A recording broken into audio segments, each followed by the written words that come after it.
I got one more thing before we start. The other day, yesterday, I got the Pac-Man donuts from Krispy Kreme. What? There's They have- Pac-Man donuts for they- Krispy Kreme. They have Pac-Man donuts. Okay, and I'm getting those. I'm getting one on my way down. I was gonna, yeah, you might as well. But I was gonna say like I was kind of disappointed because like they're just kind of regular donuts, you know. Like when they look really cool, but then you bite into it, you're like, this is just a chocolate donut. It's just a donut. It's just a donut. It's a donut. And when we went there, there was like a whole pile of donuts on the floor, which I thought was kind of funny. I was like, oh wow.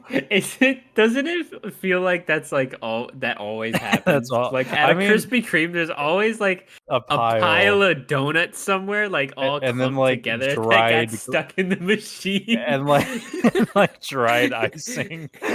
Yeah, like on the floor. yeah, It's like, on the floor that overflowed from the like glazing thing. Yeah, which makes sense because it's just the conveyor belt. But like, yeah, whenever I see it, I'm always like, are you guys not gonna pick that up? It's You're like, direct line of view. view. Gonna clean that or like, I understand the day's long. Like, it's not that big of a deal. But I don't know why that's really funny. It's like just a pile of donuts and then the puddle of glaze that's completely missed the pile. So it's just dried donuts and then dried glaze. You're like, are you gonna eat that? Are you guys gonna eat that? Are you gonna eat that? Can I have the part that's not touching the floor, please? I also love how like Krispy Kremes are designed to be like Krispy Kreme.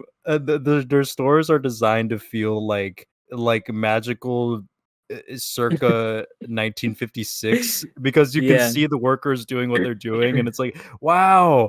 But like now, because they're all kind of like, most of them are kind of run down, it's just like oh wow, it's I can see the donuts on the floor. Oh, this is like Industrial Revolution type, like yeah, slavery. Oh no. What's happening here? And there's only 3 of you here. Like, who's the manager? Yeah, how are you managing all these donuts with one person working? That's another thing, is that like you look max 3 people, like usually 2 people. Yeah. Sometimes I only see 1. And like you can see to the back of the store, and I can never really place a break room, so I'm like what is there is none. There is none. Like, do you guys just sit out here? You go cry in the bathroom or nothing. You cry in your car or something like that. So yeah, I guess this is kind of like in the same vein as like a podcast thing, so I don't really have like, I mean, I could say hi, I'm Matthew. And I'm Jonathan. And I just worked a 12-hour shift. But today... But here he is. We're going to talk about... a little show. Stranger Things. All right. So, supposed to say with me. Oh, sorry. Let's do that again. Let's take it again. We're talking about Stranger Things. Yeah. Let's go. So, yeah. Hello, everyone. So, this is a little bit different. And basically, given the title, if you clicked on this, you know what we're going to be talking about. But at the time we're recording this, Stranger Things season 5 is kind of on I was gonna say on the horizon, but at the time we're recording this, we have no freaking clue anything about this show anymore. So it's on the fence, but not in a way that it's like not gonna happen, just in a way that it's still not here yet. Yeah, it's like you have a calendar, and then you have like a bunch of other shows that are coming out, like, oh shoot, Wednesday season 2, cool. And then you just look to the right, and just on the wall in black markers, like, Stranger Things season 5, when's it coming out? I don't know. Eventually it will come out sometime this year of 2025 that we're recording. Eventually 2025. Yeah. We don't know yet. It's funny because like I'm sure by the time this gets uploaded, it's going to be like trailer 1 release date, like, but at the time we're recording this, we know basically nothing. And since it's the final season of the show, I had the thought that like, we started talking about this show in 2020 in the build up to season 4. We only really talked about season 4 and we of course watched every season, and you can check out those videos if you would like. But we didn't really talk about the early seasons for videos, and I thought since the final season's coming out, we're not really gonna have a reason to go back and talk about the early seasons, and kind of just discuss them. Like we could, but like I feel like we might, and like we can do whatever we want, but like I had I had the thought, and this is sort of a cynical mindset, but I was like, if season 5 comes out and it's just absolute trash, then we're not gonna want to talk about Stranger Things ever again. Like we gotta, while we still have the chance. Gosh, I don't think it's gonna. Yeah, that's just the imagine they back of my head absolutely thought. destroy the whole entire Oh my gosh! show as a whole by And just with the one last season in one I don't fell think that's swoop. possible. It's possible.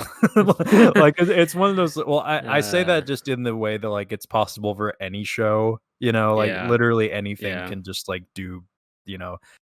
Absolutely betray their fans. Oh, and I just could make ruin something it. horrible.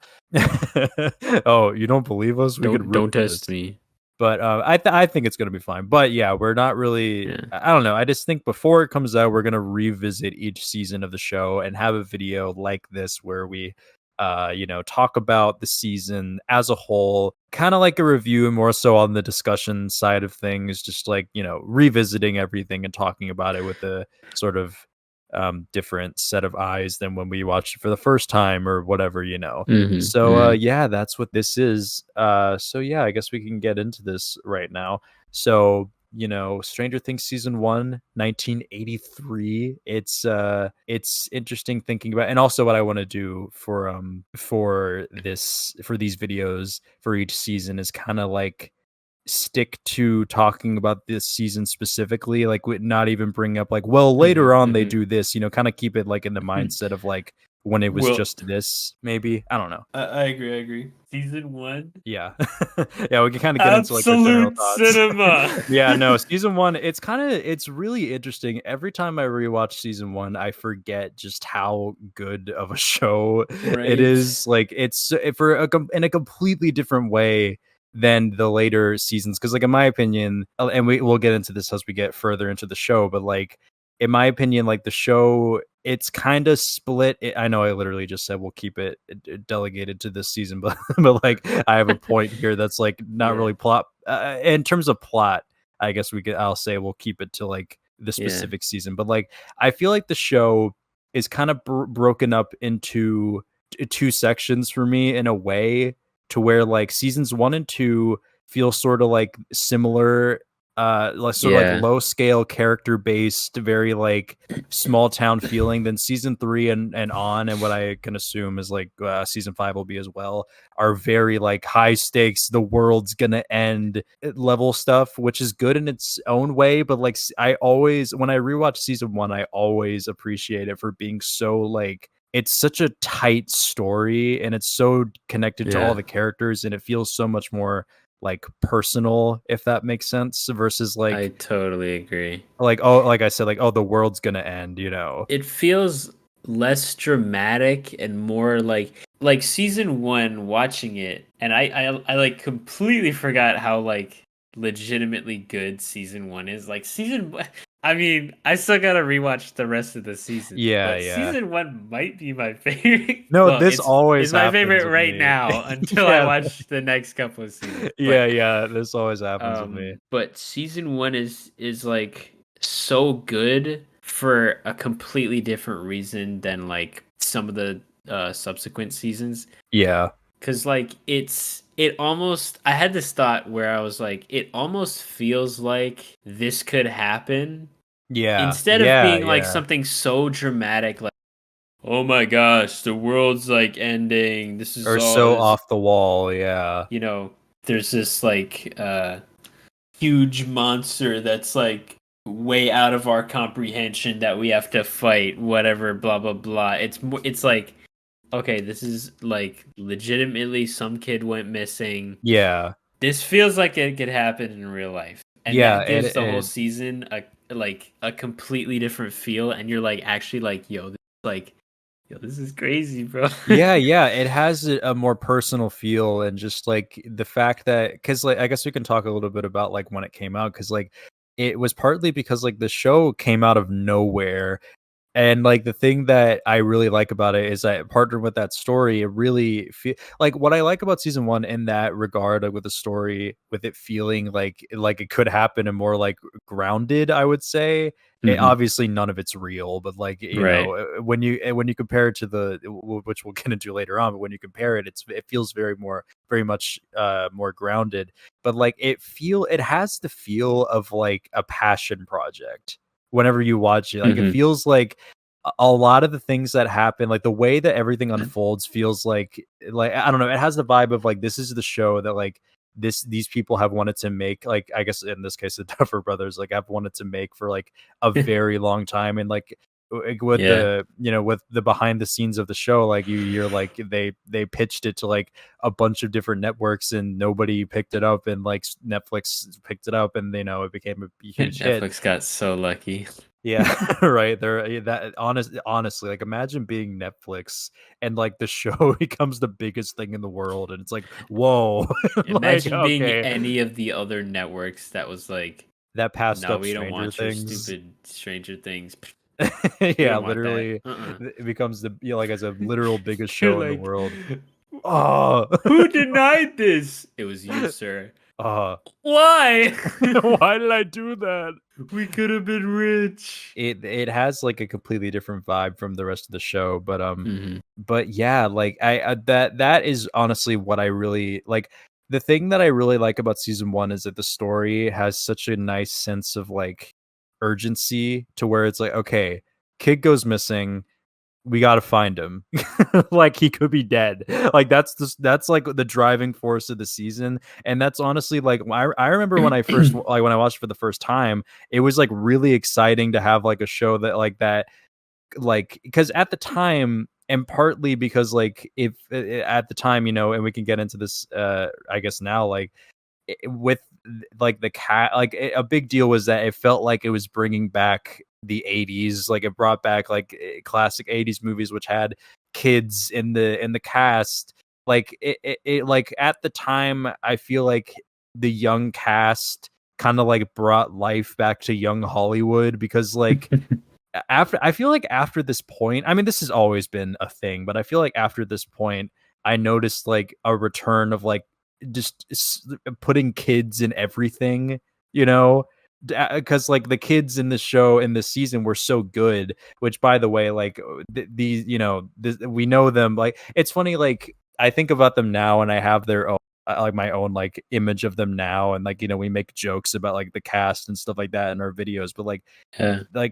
this has to be like at the like for first season of a show that like a lot of these kids, like this is like early on in their careers. Some of them had acting credits before, but like this is a pretty great young cast. Like watching Yeah. it, I'm like, geez, like I Like forgot that they actually. were actually really good. I mean, I didn't forget, but it's you're reminded. Yeah, yeah. Also, another thing that the first season benefits from is not not seeing the characters as the actors, but Yeah, instead it's the characters first, rather than seeing like, oh my gosh, that's Finn Wolfhard yeah, playing Millie Bobby Mike, Brown. or Millie Bobby Brown playing 11. It's like, yo, That's Mike. that's an That's actual, 11. this Yeah. is a character. Yeah, and that's bound to happen. So like, Yeah. like when things get huge, but it does give the first season a little extra special feeling. But Hmm. yeah, season 1, the vanishing of Will Byers. It's the first thing I want to say before getting into like different aspects of the season is that like honestly, I this is like it's kind of hard to beat season 1 in a lot of ways. And one of the reasons, or one of my reasons for saying that, is like that the first 8 minutes of episode 1 it's such a good like intro to the show, because Hmm. like in that 8 minutes, a guy running in a hallway, he gets pulled up by something. What was that? Some kind of monster. These kids are playing D&D. Will rides home. What's that chasing him? He like loads the gun, shot of the light bulb, and then silence. And then it's like, what just happened. Like it's such a great like intro. chef's kiss for real. Yeah, like, and I don't know, it's such a great intro to this show. Like, I don't know, it's super gripping and gets you into the like story right away, which is something that I feel like can be a problem with later seasons, but like they do not waste time in this first season. Like, again, like first 8 minutes you're in, it's like, okay, by the time the theme song rolls, what's like, you're like, okay, what just happened, he's missing, that's crazy, I gotta keep watching. I don't know, it's very gripping and very interesting. Trying not to talk about future, I guess, seasons, but like, I mean, yeah, we can get into low-key, like future seasons. some stuff that happens in season one, just having the knowledge that I have from the later seasons, I'm like, how does this make sense? Like, he Yeah. just vanished, I guess. Yeah, that's the thing that this show, and like we can get into this later, but we can talk about it like now, is that like the thing about the show in general is that it's kind of clear in like a lot of cases, like like it'll, and little like random moments where it's like, yeah, they weren't really thinking ahead here, like it was just like, this Yeah, is but what it looks was cool. cool. Okay, Yeah, like, so will yeah, so it cut those doesn't on the fly. matter. But Rule of uh cool over rules, bro. Like, yeah, honestly. Yeah, if I was in their shoes, I'd be like, shoot, that looks cool. Just do that. But yeah, like the Demogorgon like opening the lock, Demogorgon, if Demogorgons can use telekinesis, then they'd all be yeah, screwed. So yeah. like Like what? that just feels like a thing, like you said, like it was cool, so they did it. They literally just teleports Will and Barb. But yeah, I don't know. It is funny, like when you think about future seasons, like, wait, so how does that make sense? But Wait, how does this fit into the greater plot? But it doesn't. But regardless, it's cool. So but yeah, it's honestly, with season one, a thing that I really like, because obviously, like, with Will going missing, the thing that when I rewatch it, especially from a writing standpoint, and as I've gotten older, like I like I've can't even. I was a lot younger when this came out, as was a lot of people watching it, given that it came out 9 years ago. We were recording this. what? Yeah, next year will That's be 10 crazy. years of Stranger Things. But Oh my gosh, I'm old. like as I've gotten older, I've thought about it more from a writing standpoint, and what I really love about this story is that pretty much every character, give or take like, well, I don't know, I was gonna say give or take a few, but like pretty much every central character feels necessary to the story, because like Will's disappearance sets off every character. It affects every character that we Mm-hmm. focus on in some way that affects the plot for the most part. Because like, Will disappears. Joyce, which, by the way, Winona Ryder in this season, again, when I was younger, like the kids definitely stole the show when it Yeah. came out, because it was like, again, like Winona Ryder already had a career, but like these kids were, nobody, and they came up, and people, it's like, oh, they're on every talk show, we want to talk to the kids. Like Winona Ryder is amazing in this season, because she really, like, I don't know, her role of like, Winona Ryder does an impeccable worried mom. yeah, Like, and like, yeah, absolutely impeccable worried mom, impeccable. and and her in combination with Hopper, which, by the way, Hopper in season one is like a whole, Bro, like, he is so awesome. Hopper, I don't know what he did in the big city, but literally every single episode, I'm like, he's a Yeah, he's a genius. Hopper's a genius, bro. Like, Yeah, yeah. after I don't, because I don't know how far they get in the first episode. I can't exactly remember, but they don't do too much in the first episode. But like after that, every single episode, I'm like, bro, how does he come up with this Yeah, stuff? right.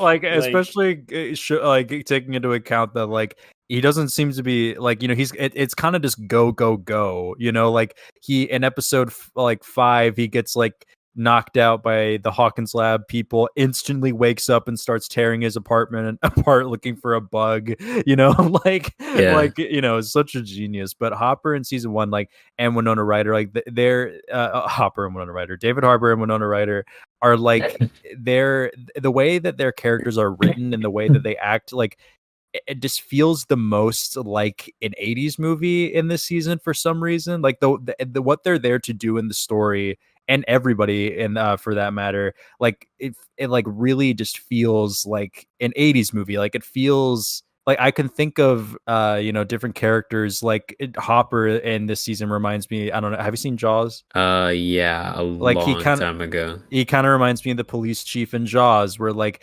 he is so dedicated to like, which by the way is a great part of his character, and why like a lot of the characters like in the show have some of their best moments in season one, and Hopper especially because like and what I was saying, like he kind of reminds me about the sheriff in Jaws. Like he goes from like not really caring about, like, Joyce comes in all worried. He's like, 99 out of 100 times kid goes missing, like he is kind of like he's dismissing her, but then as the season goes on he just gets so crazily like dedicated to finding Will, and like it's such a great like character progression to just see him go from like not caring to breaking into Hawkins' lab, and just like trying to figure out the mystery. Like he's such a cool character in this season. Hopper is such a boss. Exactly. Not to bring up later seasons again, but they totally nerfed him a little bit. They did. In later seasons. We can get into that later on, but like they did. Yeah.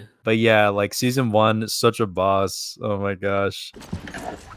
Do I make myself clear? Yes, sir. Yes, sir. Yeah. But and he's so cool too. Like I can't even like think of a specific instance, but like literally punching people unconscious like as every solution. Like, yeah, the one scene where he's like, he tells the like, I don't know, the federal cop or whatever, like, oh, this one guy told me that you're gonna go, whatever, like O'Bannon, like, or something. Yeah, O'Bannon. He's like, I don't work for O'Bannon. Okay. Punches him in the yeah, he literally goes, okay, and then punches him unconscious. I say O'Bannon? I meant... Okay. Oh my gosh. But then like again, that scene, it's just like it's one of those things that like I don't know. I guess it's just like as I've gotten older, I've like grown to appreciate different things in movies and TV shows. But like that scene, following that scene, like where he's at the morgue and like he cuts open the body. Like there's a moment where like he opens the thing and sees the fake body, and then he stops and thinks about he stops, and then he walks to the door and he's like, what am I doing? That is like it's such a great subtle moment. But again, part of the mystery where like he figures out the body's a fake and he's like, no. And then it just sets him off even more, which is great. But yeah, like, Will's disappearance, like I just really love. And I mean, we keep on bringing up future seasons, but like as long as we're not getting into like, but whenever they did this, did with this character, and but whenever they went to the mall, but like, but I feel like a thing that they've struggled with in further seasons, just to be vague about it, is just like the stories feel kind of like separated to the point, like very separated to where they have to make an effort to bring them together. But like Will disappearing, like I said, affects every character, and like that one event is what brings everybody together. It isn't some like unrelated thing to where it's like, oh wait, we were doing this, but we randomly stumbled across you. Okay, so I guess we're working together now.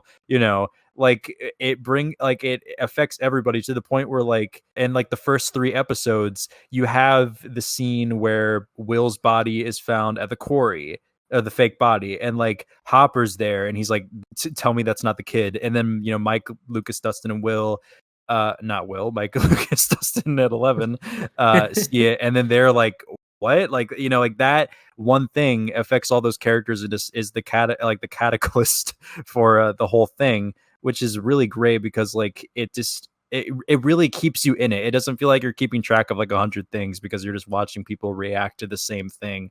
But it also like helps in keeping every character, like making them necessary to the point where like even Jonathan, and like as you go into the show, he kind of becomes like a very much a side character. But like in this season, it feels like he has a reason to be there. He has a reason to be upset and a reason to like actually be doing what he's doing. versus just like I'm a product of my environment, of this situation that's going on, so I guess I gotta do this. I always miss that whenever I rewatch this season. And you shouldn't like things because people tell you you're supposed to, okay? Especially not him. Be like the Clash. For real? For real. Definitely. Barb, rest in peace, Barb. We could talk a little bit about Barb. Like, Barbara was actually self-aware and like a legit character that was like, come on, Nancy, stop being an idiot. And Nancy was an idiot, and then they just killed Barb for no reason at all. That's also it's really sad actually rewatching it. I feel like whenever I was like when I watched it for the first time, like I took it as like, oh man, that's like sad, but like I feel like I can't really place what I was feeling for some scenes. Like there's some scenes where I remember watching it for the first time and being like, whoa, but like stuff like Barb dying, I can't really remember like where I was at when I first watched it, but like rewatching it now, it's like really sad because it's like, dang, like she like in her final moments, she's like screaming her friend's name, and then she just gets dragged, and that's it. And it's like, oh man, but it really, and this isn't the show's fault, because again, this is another thing that's like bound to happen for any show that goes on as long as it does. But like with this season, you could kill a character like Barb or Benny in the first episode, and it wouldn't feel like this filler character is dying, like those characters' deaths really like set up stakes really well to where it's like, oh wow, like they're gone, okay. And Benny especially, like when I rewatch it, when you rewatch it, it's interesting because like Benny is almost set up like, oh okay, I guess so it's gonna be this guy taking this girl in and taking care of her or something, then nope, he dies. It's like, oh wow. It's like, oh shoot, this is so actually legit high stakes here. Yeah, like people are in danger, people are gonna die here. Yeah, it's like it's another thing about season one, and again, like it's bound to happen, but like when you rewatch it, it's like, wow, like these characters are actually in danger. And I guess we could talk a little bit about her, but 11 in the season, I guess we're gonna have to talk about 11, because like it's funny because like when I rewatch the show, I take in more things than like what the general audience took in like initially, because like when the show came out and the reactions were in, it was all like, oh my gosh, 11, like the waffles and the shaved head, like that was the big thing of the season. And like and like I do really like what they do with 11 this season. And again, like we were saying, with like seeing the characters as characters versus now, where I'm like, I see more Millie Bobby Brown than I see 11 now, but like back then I or when I rewatch it, I just see like a character. But I really like what they do with 11 is really cool in this. She's definitely like their ET, which season one is very inspired by ET, obviously. But I really like what they do with 11, and it's really crazy just what, like, it's crazy. And this kind of goes back to what I was saying about like season one feeling the most like an 80s movie, because it's honestly crazy with the design of everything, just how pretty much everything stuck like immediately.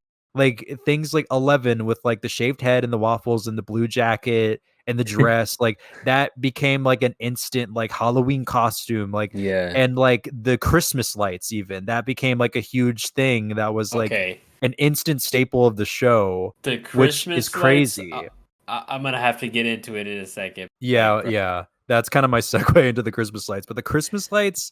Oh my gosh! Favorite character of the season?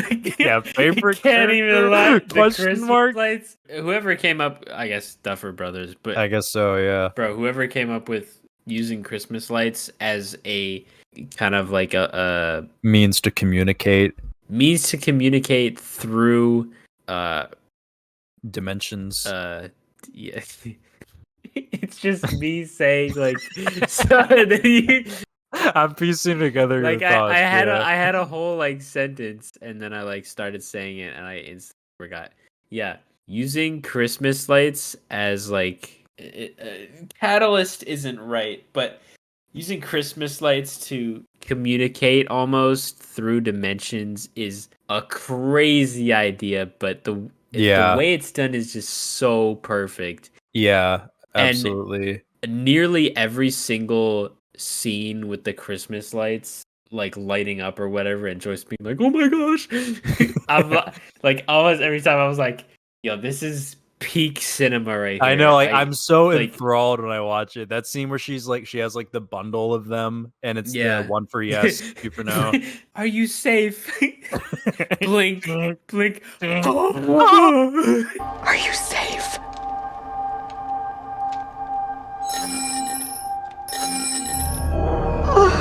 Like, I can't lie, I laughed a little bit there, but like at Yeah, the same time, it's like, yo, this is like legit. But yeah, like the Christmas lights are So just cool, bro.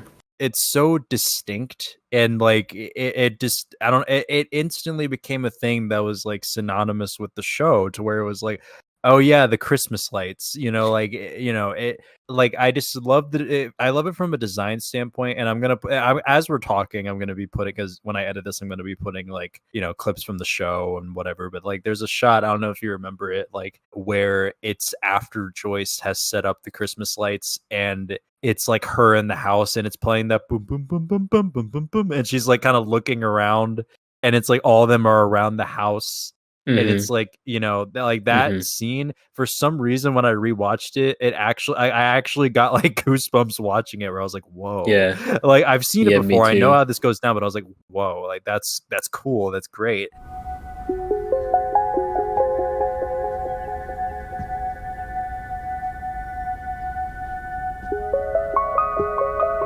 It's so awesome. I don't know if it's for sure my favorite scene, and I don't even know what about it, but the like sequence where Jonathan and Nancy and all of them are in the house, Yeah, and in the finale, in the overworld or whatever, and Hopper and Joyce are in the upside down, and they're like making the lights go, and Jonathan like, Mom. yeah, and then she she's turns like, around, Jonathan.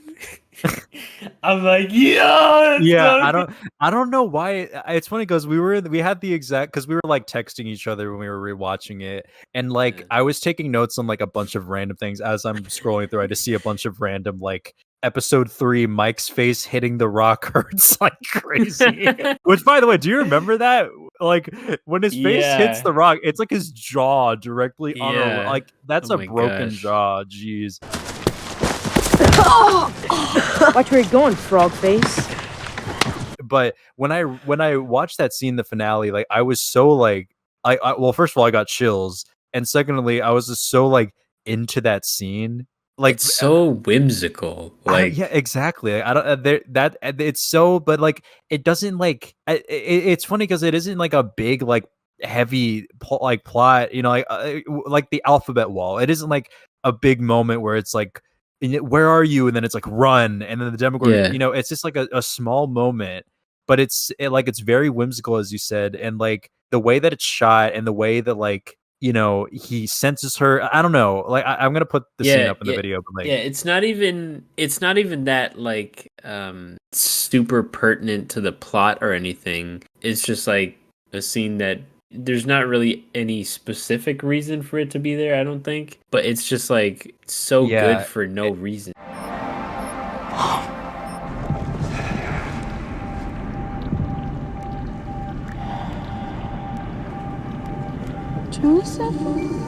like I said, we were texting each other, but when that scene, like, kind of constantly, like, random things would happen, and we'd be like, "Ha," or like, "Oh my gosh, oh shoot!" But like that scene came up, no text from me from either one of us, and then afterwards, I think you texted me like, "This scene is so freaking good," or something. Yeah. Like that. But then, like, again, like afterwards, they walk outside, and it's like, "Where's it going?" And it's like, "I don't think that's the monster." Like, I don't know. It's it's such a good scene. Where's it going? I don't think that's the monster. This season has a lot of scenes like that that feel very whimsical and very like based on character versus like scale. It's like, we're doing this because it looks cool. There's some of that in it, but there's a lot of scenes that are like that feel very whimsical because it's directly tied to the character, you know, where it's like, like there's less epicness and more like emotional feeling, like, yeah, I don't know, specific intent almost. Yeah, it really just goes to show just like how it all comes down to like the story feeling more connected to every single character. Yeah. And I guess we can talk a little bit about going back to the Christmas lights. Like we kind of talked about it a little bit, but like the alphabet wall scene is another one of those scenes that was like huge. Like whenever that came out, that was like one of those staples of the show, and it's such a good scene of like where are you, right here, and then I don't know what to do, run, the Demogorgon comes to the wall, and it leads to like one of my favorite scenes in the show, which is the scene of like Mike, Dustin, Lucas, which they bike to the quarry, and like the music cue that's playing as they're biking, and there's a couple of shots that I really love. Again, I'm gonna put them up in the video. Specifically, like it's like a wide shot of them on the hill and they're biking, and like it I don't know, I just really love that shot. But they go to the quarry, and like that scene where like, and I talked about it a little bit earlier, but where they find Will's fake body, the cover of Heroes by David Bowie playing, it really is one of those moments that like is emotional very early on in the season, and you feel the weight of it, like of the weight of the situation, because like Mike goes home and he just starts crying, and then his mom hugs him, and it's like, oh wow, like he thinks his friend is dead, like that's like a very different feel than what it goes on later in the show, which I feel like it's something that I always miss when I rewatch it, because I don't know, I just really love how grounded it is. But yeah, I don't know, I really love that sequence. And we can be heroes just for one day. It kicks off the last half of the season, where it really just kicks things into high gear, because you get what the show kind of like goes back to, in that like at this point in the season, like we're like halfway through we're like in the midpoint. You get Jonathan and Nancy in a group, you get Joyce and Hopper in a group, and you get Mike, Lucas, and Dustin in a group, and they're doing their own thing. Gosh, this last half of the season, my notes are so trash. Yeah, I have zero what does this notes even mean for episode 6 through 8. Episode 4, Will's death bring flaws is great story progression. What does that mean? I had to have been looking at the TV when I typed that. What does that mean? Flaws is great. Will's death bring flaws is great story progression.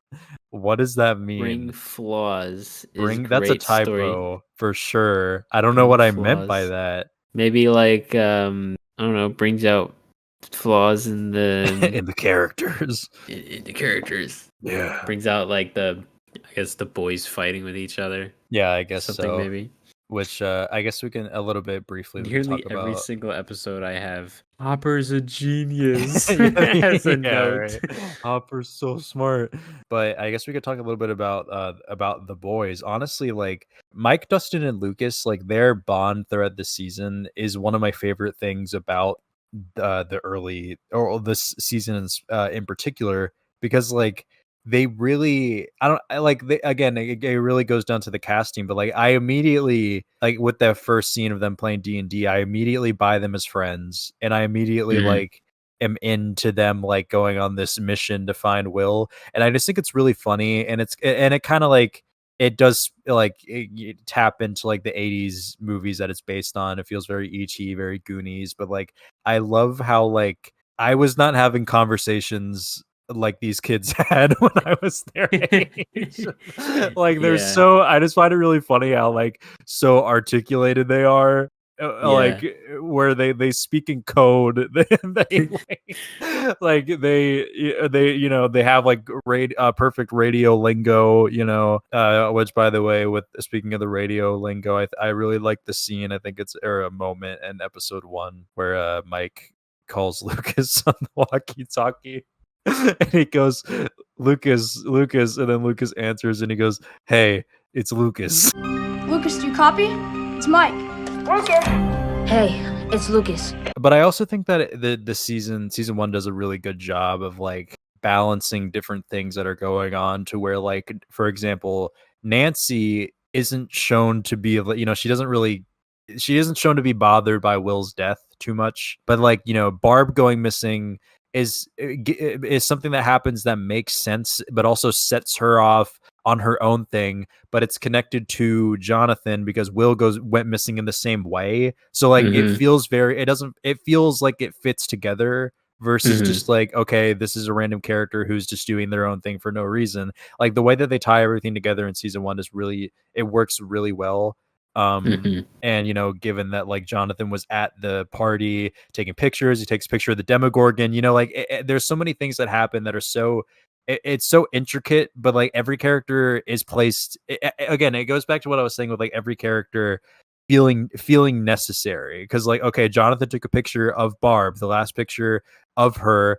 What's this in the corner? It's the Demogorgon. By the way, he said it was a friggin' lens distortion that was a whole guy. And he's like, this looks like kind of a lens distortion. It could be a lens distortion, but I wasn't using a wide angle. I was using a wide angle. It's like, okay, gotcha. I don't think that. I mean, he knows more than I do, I guess. I mean, I don't know how to develop photos, so yeah. Watching that whole entire like side of the story is super satisfying, low key. Yeah, because it's like Jonathan just thinks his mom is crazy, which makes perfect sense. No, honestly, if you think about it from his perspective, and just like, from a real world like, perspective, you're like, say for instance, your brother just died, and you're trying to plan a funeral for your brother, and your mom's like, he's in the lights, and and you're like, Mom, you need to get help. You don't need more lamps. You need and to then stop this. And she's saying something about some monster guy with no face. Yeah. And then you hear Nancy be like, it was almost like he didn't have a face. And it's like, wait a minute, hold on. This might be, I thought she was crazy, but she's not crazy? Yeah. Wait, so that means that the whole light thing was, wait, so that means... Yeah, exactly. Hold on. It is very Will's satisfying. alive, baby? Yeah. It was almost like he didn't have a face. How did you know that? Low-key, Joyce is also a genius, because how did she come up with all this? She's like another great thing. Workshopping. I have to go over my most common note in the very few things I've written down. Number 1, Hopper is a genius. Yes. As a side thought to that, Joyce and Hopper as a duo. Is like insanity. The levels of genius there are, bro. Like, yeah. They basically figured everything out. Yeah. Just like solo, like they unfolded. It's like they weren't even trying, bro. Hopper literally like uncovered Hawkins Labs like test on just, you know, creating psychic children accidentally. Yeah, like he's such a genius, but also and put everything together, and then was like, let me do the talking. It's yeah. like, bro. But also that it's not even a scene, that small moment in like the 5th episode where like after Joyce and Lonnie have their fight, where he's knocking at the door and she opens it and then it's him with the piece of paper that says don't say a word. Like that's such a genius like moment, but then he walks in and sees all the Christmas lights and it's like, oh my gosh. that's Loki also one of the funniest, like, nah bro, yeah, like oh, that had to have taken them like hours.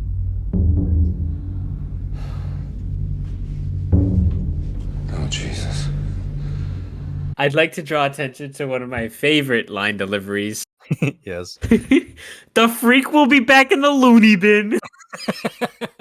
Yeah, the way Lucas delivers his lines this season is such perfect child acting. Oh my god! Like, Lucas is sheer disgust with like Mike. Like it's not even distrust; it's disgust. It is disgust. No, literally. All that matters is after school, the freak will be back in the loony bin, and we can focus on what really matters: finding Will. You really think she's psycho? Wouldn't want her in my house. Upside down. What'd she say? There's also a lot more. Like Joyce and Hopper being in the upside down for a decent bit of time, I completely forgot that there was that much like upside down activity, I guess. Yeah, like they throughout the have entire they're in the Upside Down for the whole final episode, you know. but also like Jonathan and Nancy, Yeah, that whole sequence. it's really it is interesting to think about because like, you know, Nancy goes into the Upside Down and comes back out, but like, you know, lucky. luckily, yeah, that Demogorgon was right there. She stepped on the crunchiest tree branch of all time. I guess one thing I'm surprised we haven't really talked about is Steve, season 1 Steve.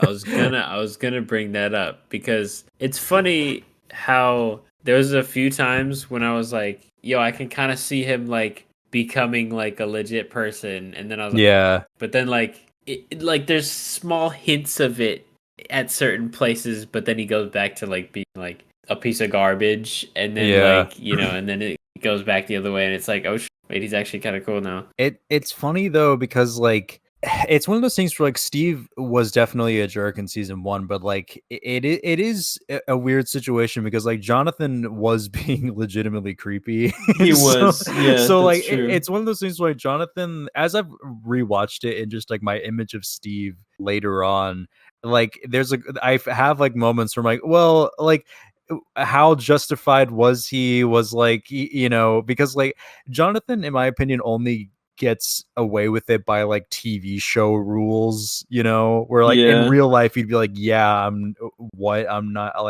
not speaking to you again. I like get away from me. But like by TV show rules, because you know what's going on with the character and like you know everything, you can kind of overlook it. But like you know, get the backstory that makes it like, oh yeah, okay, I yeah, kinda like get it he was being creepy, but like at the same time, like he was looking for Will, and he had like a creepy movie person moment. But like Steve does have a right, and Nancy even says it. Like Steve does have a right to be like upset at him, as does she. But yeah, it is interesting watching it because like the more that like again with the image that I have of Steve, the more I rewatch season 1, the more I kind of see it as like he was sort of like he was like a mostly like kind of cool, but like he was hanging around like the wrong crowd, you know. So like I kind of see more of like I don't know, I see more of like the character that like he is now in those moments where it's just like, oh yeah, like he was just hanging around like some jerk kids, you know. yeah. But yeah, it is interesting. I really do. It's funny because like it's one of those things that's like unexpected, but it also really works because like, and I feel like it's partly due to Joe Keery's performance, but like you kind of you believe that like you believe that he believes that he messed up, you know. So it's Yeah. like it makes it like a really cool moment where like that moment when Steve comes back with the bat and you know just like it takes down the Demogorgon is awesome because you're just like you know it feels like oh yeah like he's like he's doing it he's like redeeming himself, you know, like that's I don't know, it's a very cool moment.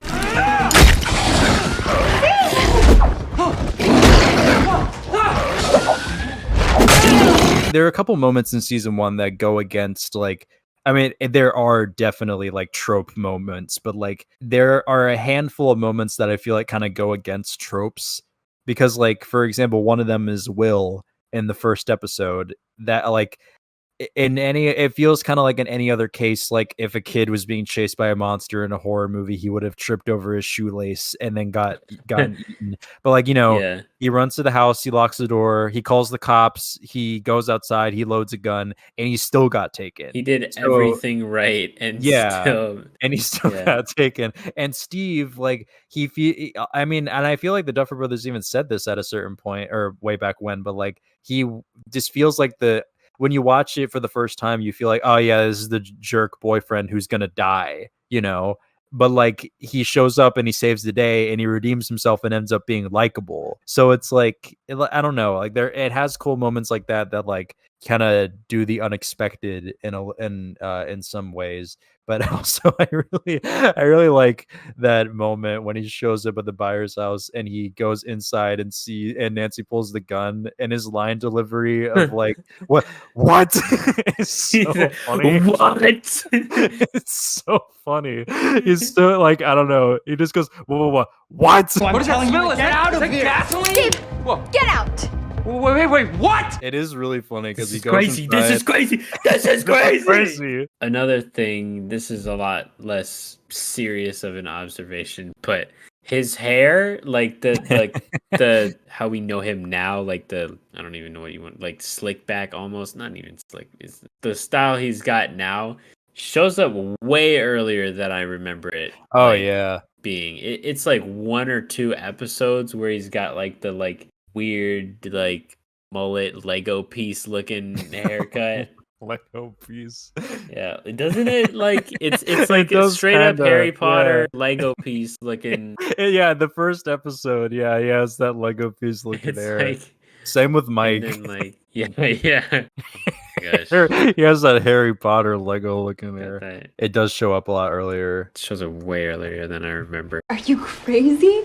My mom would not I'll allow climb that. through your windows. You won't even know I'm there. I'm stealthy, like a ninja. But as we get later on into the season, the thing that I really like is that it feels like the perfect amount of characters interacting given what's going on. You know, it's like it's a pretty large group of characters, but by the time we get to like episode 7 and everybody, you know, like gets together, it doesn't feel overcrowded. Like it feels like the perfect amount of people, like, you know, with all these stories coming together. And again, what's cool about it is that whenever they all come together, everybody has some necessary piece of information to where it's like, okay, the boys have 11. This is what we know about her.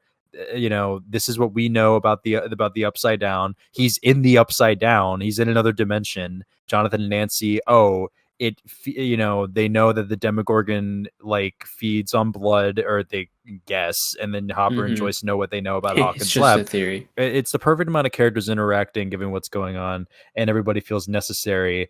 Like I said earlier, this kind of brings us to the finale, which by the way, there are scenes that you know, like that I want to mention but are kind of like irrelevant, but I do really like for example the quarry scene with Mike jumping off the cliff, which is like a really big highlight of the season.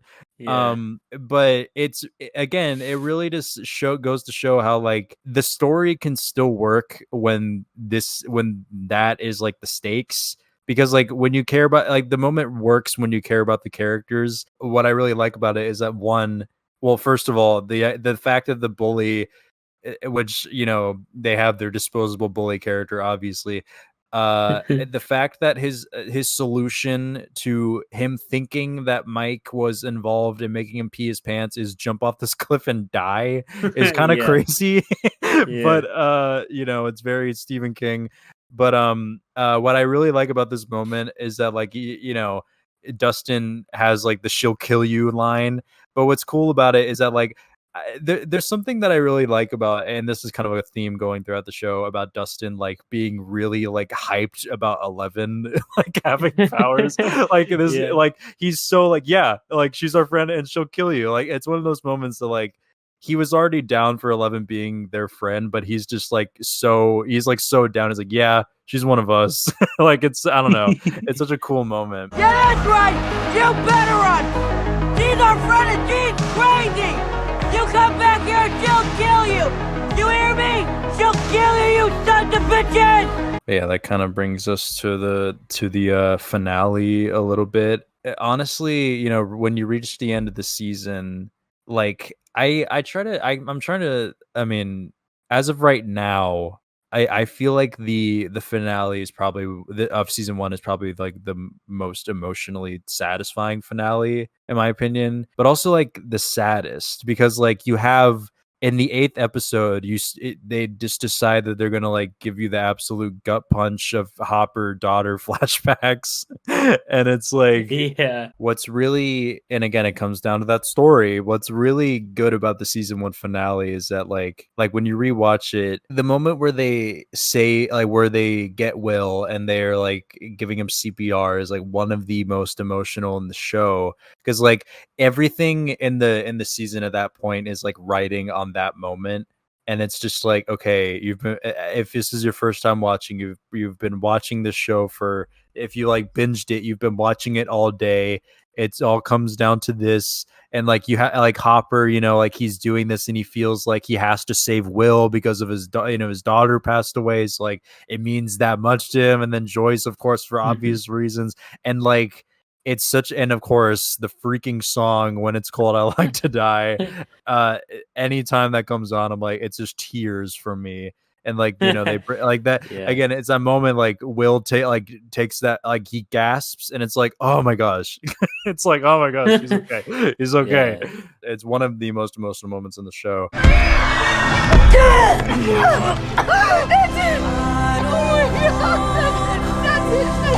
It's one of those moments that works because the show is like firing on all cylinders, and it has you in that moment if you care about the show. Like it has you in that moment where it's just like, oh my gosh, what the heck? Like this is all of a sudden like really sad.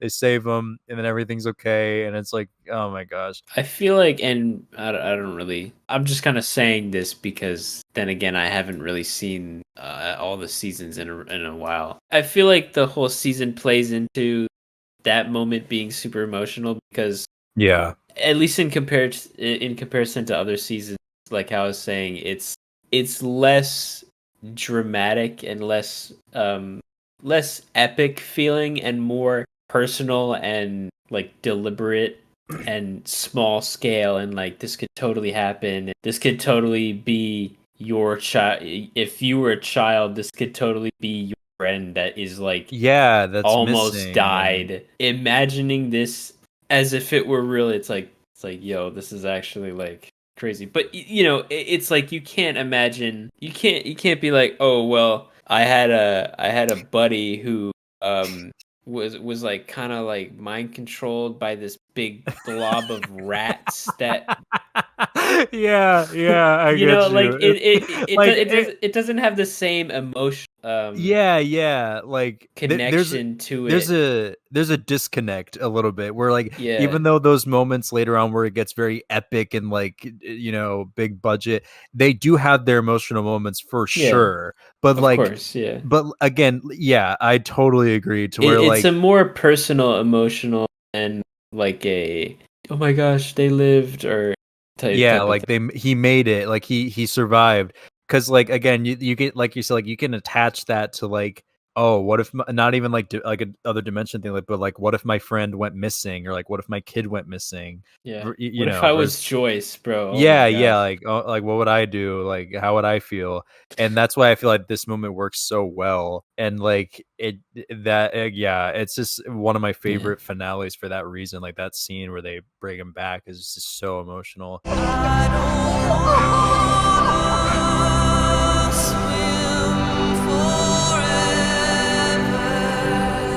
But also like going off of that, like, you know, be feeling more emotional and like grounded and like almost like a relatable, like, oh, I can picture my friend or my kid or, you know, what my parents would feel like, you know, sort of like the epilogue, you know, of the scene in the hospital where like, you know, they reunite and they are like telling him everything that happened, you know, like it has that feeling of like that more grounded feeling to where like when you watch it, you're fully in it and it doesn't feel like, all right, now we're done. Like you want to see what happens after that, because like, you know, you spend the whole season, and again, this is assuming that like you're into the show, but like you spend the whole season like, you know, hoping that this kid's alive, and then, you know, you get that moment at the end of like peacetime of them reuniting with him and like being happy about it, and it all works. It doesn't feel like something that doesn't need to be there.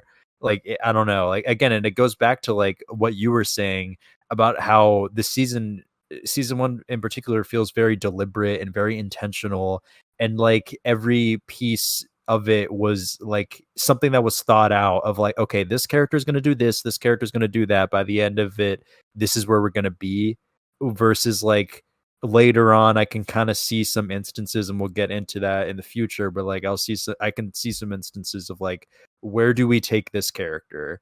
I don't know, we'll have them do this and then we'll bring them back together at the end. Yeah. But like everything feels very deliberate, which I really, really like. And you just get so much emotion out of that. And season one, I don't know. I just love how emotional it feels. Partly, I feel like that's because I watched it at a very young age. And in a way, I kind of like, I did grow up watching it because I was very young when it came out. But I feel like I have like, there is like part of it that's like, there's like a sentimental feeling to it because I was very young when I watched it. So like I've watched it at different ages and I've still maintained my liking for it. So like I kind of view it in like different ways. But yeah, I don't know, I really like that. But yeah, you know, the end of the season, there's that, you know, everything's okay, but not really, because Will throws up a freaking slug and nobody heard it. Even though like this one story house, nobody would hear, you know. I had this thought as I was watching that last scene, like, okay, this means one of a billion things, but the two I can think of are, one, there's, I guess, something inside Will still from the Upside Down, maybe, or it's just the single slug and now he's fine. Yeah. And it's like, okay, well, which is it? Is it like, because, and I still don't actually really know, because, well, for one, I don't really remember exactly what happens all the subsequent seasons, but also I don't think it's explicitly like, I'm not gonna say, but or stated or anything. I'm not gonna say, but I do remember what they do with it later on. But yeah, I'm with you on that a little.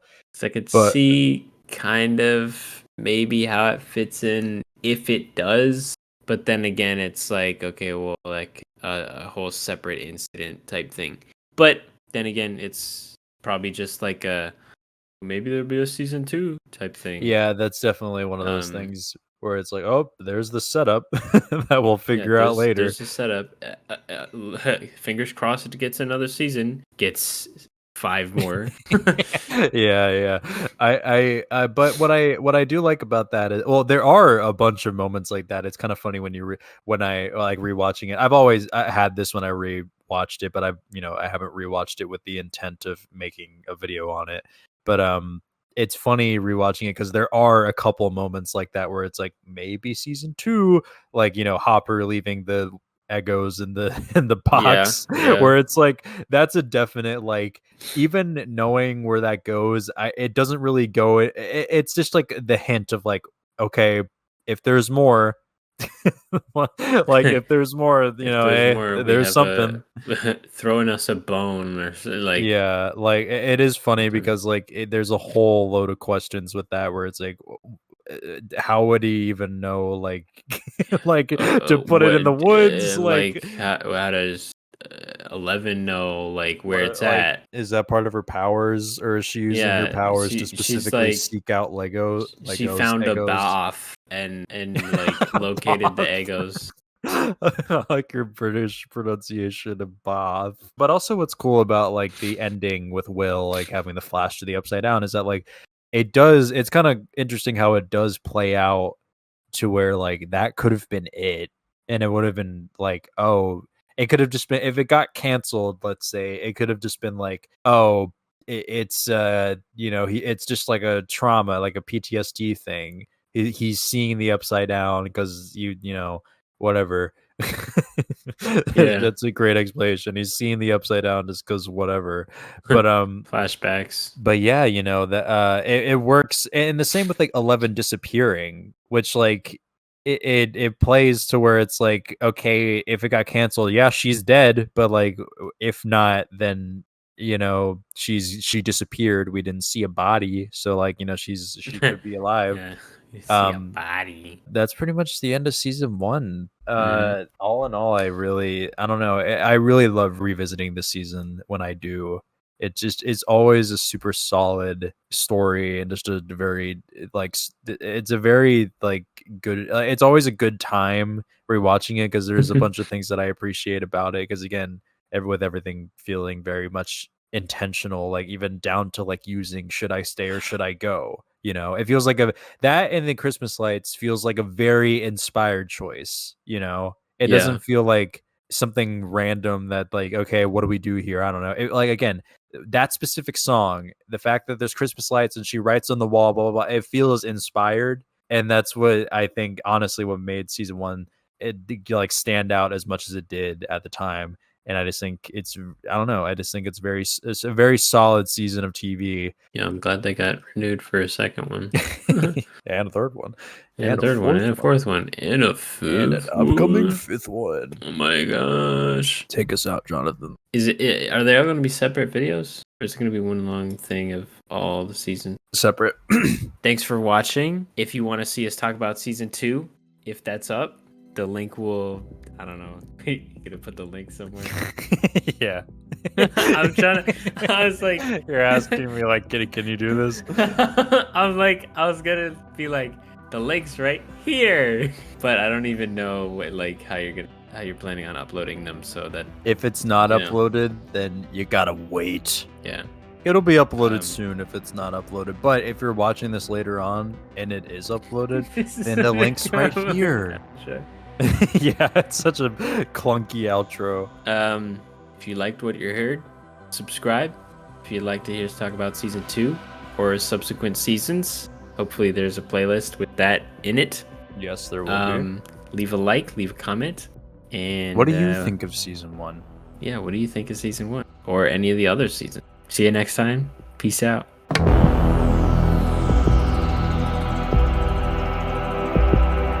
Your mom would.